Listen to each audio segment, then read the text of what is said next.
జగన్ అంటే ఇలా జరిగేది కాదు. వాలంటీర్లు చేసేవారు, సరిగ్గా చేసేవారు.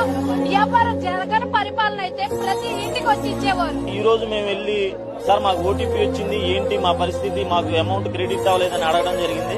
అడిగితే మాకు ఎటువంటి సంబంధం లేదు, మీరు కలెక్టరేట్కి వెళ్ళండి అని అంటున్నారు. సచివాలయం దగ్గరికి వెళ్తే కలెక్టరేట్ అంటున్నారు, కలెక్టరేట్ దగ్గరికి వస్తే సచివాలయం చెప్తున్నారు. మాకు ₹1 రాలేదు. పిల్ల నోరు లేని పిల్ల, ఆ పిల్ల నీళ్ళలో ఉండలేక 2 రోజులు డాబా మీద ఉంటే అలా వెళ్ళిపోయినాం. సచివాలయంకి వెళ్తే మాకు తెలియదు అన్నారు. ఒకరి పేరు వచ్చిందన్నారు, ఒకరి పేరు రాలేదన్నారు. ఇవాళ గవర్నమెంట్ చెప్పే మాటకి చేసే పనికి సంబంధం లేదు.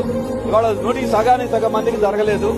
కొంతమందికి పేర్లే నమోదు చేయాల, పేరు నమోదైన డబ్బులు పడలా, డబ్బులు పట్టిన బ్యాంక్ అకౌంట్ లోకి వెళ్తే అకౌంట్లు పనిచేయట్లేదు అన్నారు.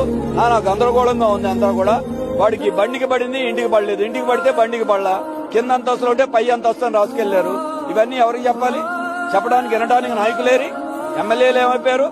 ఎలక్షన్ అప్పుడు ఒక్క ఫోటోలో ఇంటింటికి 500, 1000 రూపాయలు పంచడానికి కావాల్సిన యంత్రాంగం ఉందా? ఇవాళ బాధితులు మరి ఇంతమంది ఉంటే, 1,00,000 మంది ఉంటే, 1,00,000 కుటుంబాలు డబ్బులు ఇవ్వడానికి 28 రోజులైనా మీకు ఇంకా తీరికలు దొరకలేదా? ఇంత అధికార యంత్రాంగం ఉందిగా, ఎందుకు చేయరు? ఆ నాయకులు ఎందుకు సమాధానం చెప్పరు?